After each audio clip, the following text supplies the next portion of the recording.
Good day to you, fast drafters. It is Friday. It is time for the plays of the week.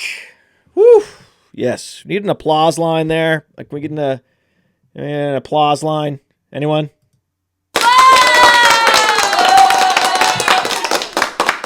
One more time. One more time. Yeah. So what do we got? What do we got on the plays of the week this week? These are sleepers or players that have underperformed, and it's time to start them. Streaming quarterback, it's Geno Smith. I hate it. I don't like it. It's dangerous. I understand that, but I think we're seeing more good Geno than bad Geno so far. We have a surprisingly underwhelming Bears defense, so I think it's time to play him with some confidence and just close your eyes and hope that we don't get what happened against the Chargers. Those performances are out there for quarterbacks like a Geno Smith, like a Daniel Jones, and that's why these guys are generally available on waiver wires in single quarterback leagues. Geno is teed up this week, as is Bryce Young. He's going to New England. His yards per attempt has been pathetic. It's been old Bryce, right? It's been good old Bryce Young that we saw early in his career with this like 4.5. No, it's not that low, but it's a league bottom yards per attempt. But this is a desperation play. Super flex, 2 quarterback leagues. You can play Bryce Young, given that it is New England. This game could loosen up because neither of these defenses are very strong. You know that Drake May is going to be pushing to put up points, and so Bryce Young will have to follow suit, and he has some rushing touchdowns in his range of outcomes. That would be the difference, considering super fringe options like Joe Flacco, but Bryce Young has those 40 yards and a touchdown on the ground, extra 10 points that you would get that you can't get from Joe Flacco. So that's the difference why Bryce Young is a worthy option this week at quarterback for those of you that are desperate. Now, at running back, we've had some injuries. Tyrone Tracy, most famously, James Conner, completely devastating seeing that guy go down for the season. But I was surprised looking at this week of sleepers. Trey Benson already played. Pretty thin week. Actually, arguably thinner than last week. So it starts with Travion Henderson. This is the week you cannot let him stay on your bench because you saw that they unwrapped him last week. He didn't necessarily go boom, but the usage was there. And Ramondre Stevenson was the third running back through the drills during the week to start the week. So who was number 1 to start the week in practice? First carry went to Travion Henderson. So I'm playing him with some confidence and aggressively playing him in big field DFS tournaments. Oh, baby. I don't know. The Millie Maker. But I think he's also very much an option even in small field tournaments, like on Fast Draft, right? Fast Draft, we have the Flex 6 Frenzy. Fast Draft, we have the Quick 6 Super Slam. In the Quick 6 Super Slam, you're starting just your favorite 6 players. But it's very conceivable that Travion Henderson is a top 6 flex play among all running backs, all receivers, all tight ends. The guy has explosive athleticism. He is, look on Player Profiler. He is best comparable to Reggie Bush. Check that out, right? Check that out. Best comparable to Reggie Bush. That's pretty impressive, right? He was not an every down back in college. They had a split backfield, just like Ohio State, right? Ohio State's backfield, strikingly similar to USC's backfield like 20 years earlier. And Travion Henderson, strikingly similar to Reggie Bush, and you've got some of those big Reggie Bush boom weeks in his range of outcomes. So I love him. Who else do I love? Well, I can't say I love him, but I love playing him, right? I don't love him as a player, but I want to play him in fantasy football. This thing we call fantasy football, you have to play Cam Scatterbo. Cam Scatterbo is he's a grinder, right? But he's a little bit more than a grinder because he catches passes out of the backfield. So what is he? He's just interesting. right? It's not a lot of players are like Cam Scadaboo. Look at his, he runs a 4.740, but he has explosiveness. Like, what's happening here? And the guy runs hard. You got to give him credit. He runs hard. He runs hard. So I like Scadaboo. It's not the greatest matchup. Like the Chargers, this is a dangerous place. You saw what Geno Smith did against the Chargers. The Chargers have playmakers on defense, and they could essentially make it impossible for the Giants to matriculate the ball up and down the field. This is why Jackson Dart, not the best streaming option this week. I'd like to wait a week on Jackson Dart and see what happens, especially against the Chargers. If it was a little bit different matchup, if we hadn't seen Geno Smith get completely flamed by the Chargers, then that would be different, but we did. So we're not going to go Jackson Dart, but given that it's a Cam Scadaboo who's getting all the touches, it's not going to be Devin Singletary. Devin Singletary will rotate in maybe every third drive or so, and you have Scadaboo 100% catch rate. I mean, it's kind of cool. It's kind of I'm warming up to Cam Scadaboo. Generally, now, and again, not 100% catch rate. All right, his catch rate this year on Player Profiler, we go and we pull up the old Cam Scadaboo catch rate, 76.9%, top 20. So it's top 20 in the league. It's not 100%. It's not 100%, but it was in week 1. Right? It was after week 1. And this hat's getting hot. You can see my brain's melting down inside this hat. But I'm glad we figured out Cam Scadaboo's catch rate and got it right. We get stats right here on this program. This is what we do. We get the stats right. That's right. Jaylen Warren is a start. He's been dominating the carry share the last couple games, and he's primed in a home game. I mean, if you have Jaylen Warren, of course you're playing him this week with a friendly home game, but also he's a DFS option. And in the Flex 6 frenzy, especially on Fast Draft, where you're drafting against 9 other people, and you're drafting a 6-man flex roster, Jaylen Warren, very attractive in that particular format. Rico Dowdle is very interesting. He needs to be stashed, picked up in every league just to see what happens with Chuba. Chuba came up with a sore or potentially strained calf yesterday. So anytime you have one of these mid-practice injuries that pop up on the injury report, you got to be very careful, pay special attention to that. Dowdle will be a free square in all DFS contests if Hubbard sits out week 4. And so he's going to be one of those guys that against the Patriots, if Hubbard is out, then Dowdle becomes someone you can actually play in the quick 6. You can't. He becomes super slam eligible.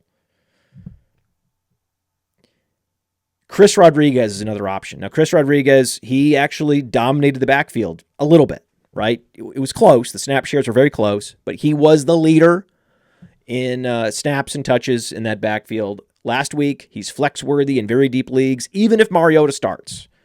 So if you're between him and somebody else, and you're like, oh, well, if it's Daniels, I'll go with him. No. Mariota and Daniels are about equivalent in that Daniels would take away more touchdowns and Mariota just basically takes away more drives. Either way, you don't love a mobile quarterback and or a backup quarterback with Chris Rodriguez because his great value is goal line touches. But it's Washington. We're talking about fringe options. He's being picked up like in 16-team leagues. Then you pick him up in 12-team leagues. You can consider starting him and flexing him if you're desperate. Woody Marks is another guy, though. Woody Marks, he has more pass-catching utility, and the usage is climbing 11, 25, and then a 40% snap share. So I like Woody Marks this week. Why not, right? I think it's a game where you would want to play running backs. You could see people even playing Chubb because it is Tennessee. I can't play Chubb. I'm just done with Chubb. I don't see the upside with Chubb. Maybe falls into... If you're playing someone because of the touchdown upside, you want a game total that's higher than like 37. Okay? So Chubb's not an option. But the guy that could be catching passes out of the backfield, if somehow, some way, Tennessee gets out to a lead and there's more hurry up offense for Woody Marks, then you've got a little bit of juice to squeeze there. Now, the reason why I say that the running back position's fringe this week, not a lot of sleepers, because we're basically done. After Woody Marks, there's really no one that you can start with any kind of interest or confidence. But there is a particular play for, big field, big massive field DFS tournaments that you could dabble on, super deep fantasy leagues you could dabble on. And that's when you see one of these game lines at like a team 12, 13, 14 point favorite, like we have with Buffalo this week. So what could happen? Well, Buffalo gets out to a 20-point lead in the second half. They're not going to give James Cook any more carries. They're going to turn it over to Ray Davis. So Ray Davis becomes a desperation option. And on the flip side, same thing is true with Kamara. Saints get down 20. They're likely to give the ball to Kendre Miller for the entire fourth quarter. So you got garbage time on one hand, and you got a blowout in the other, and then the usage could relatively spike, given what their usage has been so far this year, both for Ray Davis and Kendre Miller. So those guys they're intriguing, super deep options this week. That's the best way I could describe those two characters. Here's a little more about it. I know your sad draft season is over, but just because the NFL season starts doesn't mean the drafting stops, because Fast Draft has the Flex 6 Frenzy. You're drafting 6 guys for the Sunday slate against 9 other competitors. It's fast, it's furious, it's fun, and as with everything on Fast Draft, there are no salaries. Woo! So go to draftfaster.com, get the app, use your host promo code for a $50 deposit match. Now let's go start drafting faster.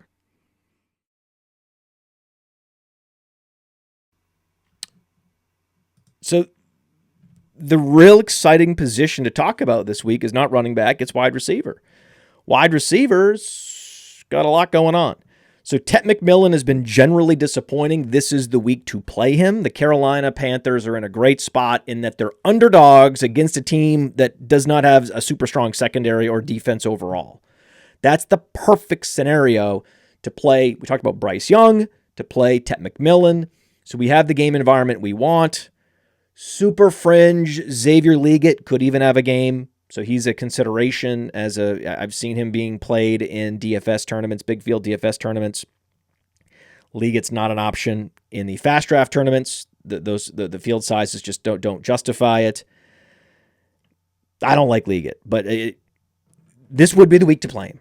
This would be the week. This is also the week to play all your Colts wide receivers. So Adonai Mitchell came in for Alec Pierce, and his snap share spiked, right? Pierce misses this week. Then all of a sudden, things could really open up for these Colts wide receivers. It doesn't matter what happens with Alec Pierce. You're playing Pittman. I mean, Pittman's averaging 19.7 fantasy points per game in the games this year where he's not facing Patrick Surtain. The back seems fine. He's their alpha.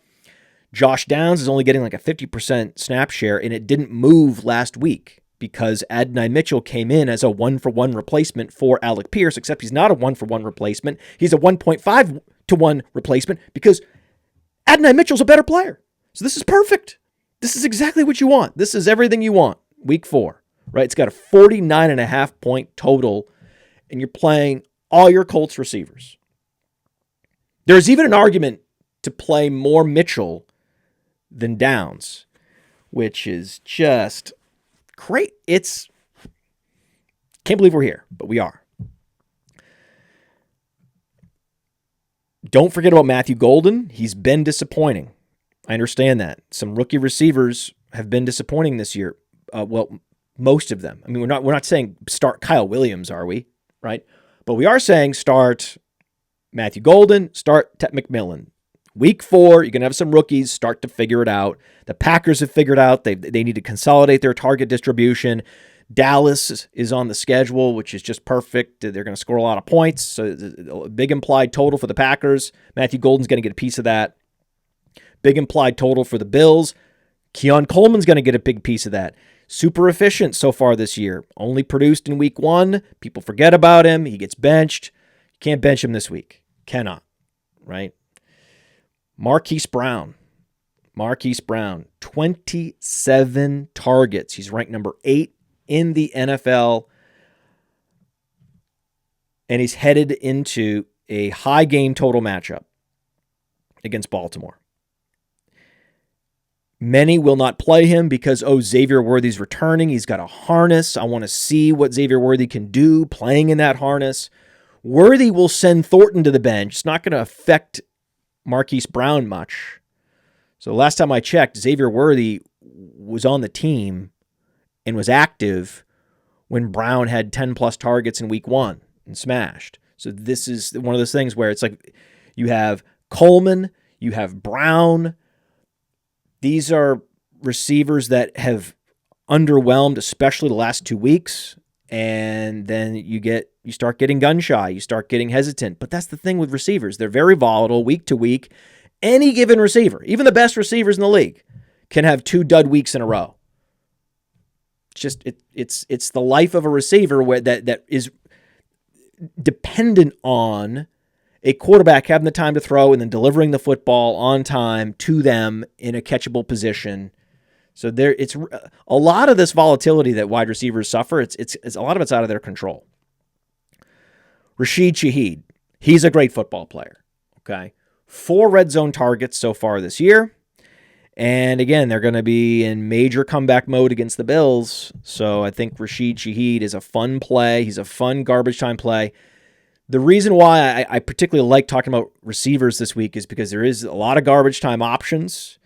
We'll get into Cedric Tillman in a minute, but Troy Franklin first and foremost. We need to talk about Troy Franklin. Listen, big implied. Okay, so there's a couple things. You're playing Keon Coleman because the Bills have just an incredible number of implied points. They're supposed to blow out the Saints, right? The Packers, they're supposed to blow out Dallas. The Broncos, they're supposed to, blow people out. Okay? Great, right? So 7.5 point favorites. Denver against Cincinnati with no Joe Burrow. Cincinnati, their secondary has been dismantled over the last couple of years. So this would be the guy. Like this would be the guy to start against Cincinnati. Isn't this the guy you would start? Oh, but he had a bad week. Like he had one down week last week. And you're going to get away from this guy who's super athletic? And look at the snap shares. They've been going up and up and up. Right? If we go to the snap shares, let's check it out so we can go to game log. And look at this. He went from 65% snap share up over 80% 2 consecutive weeks. And the route participation goes from 73 to 93 to 100%. This is why you're playing Troy Franklin. There's not many fringe receivers that command a 100% route participation rate. It's an indicator that he's probably pretty good, right? And Cedric Tillman. Cedric Tillman is athletic, best comparable, close comparable to Nico Collins. This is another garbage time hero. This is what we're looking for.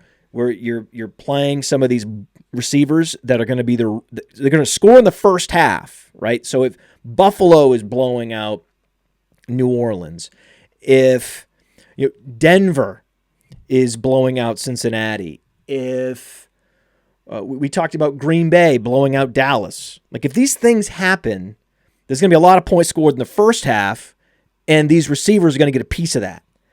Then you also have these huge underdogs that are going to be enjoying garbage time, and they're going to put up their fantasy points primarily in the second half, and that's Cedric Tillman. Makes perfect sense. And we'll talk about another Browns receiver that we're going to be playing this week in a minute. Who else?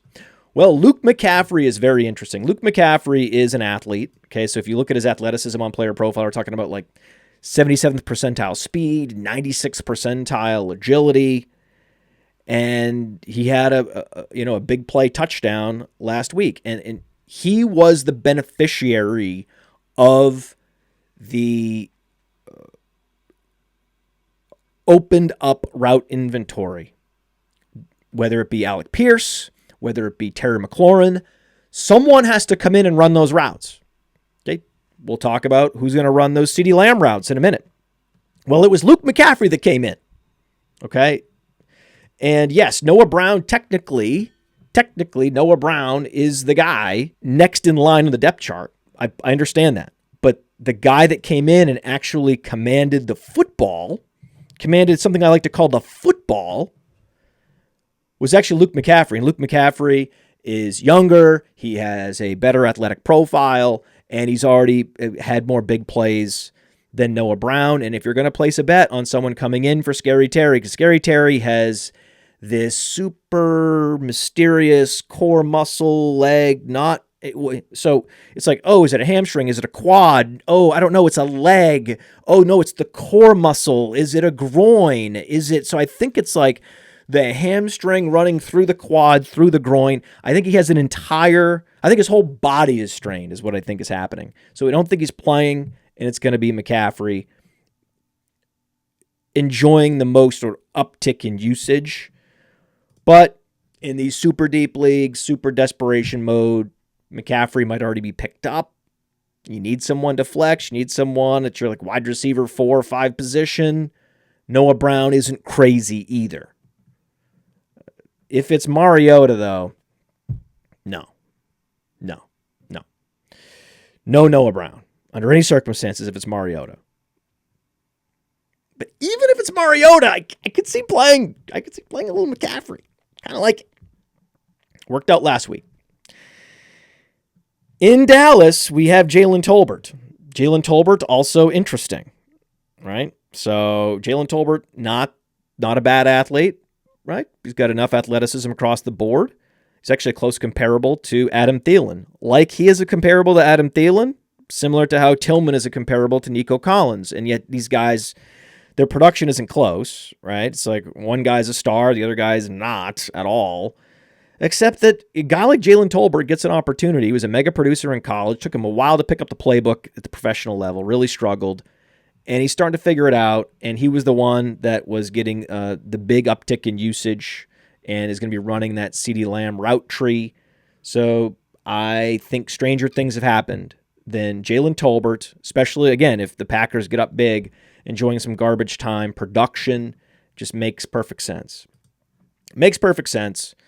Some other options, fringier options, even fringier than Jalen Tolbert. Yeah, I think that Christian Kirk is back.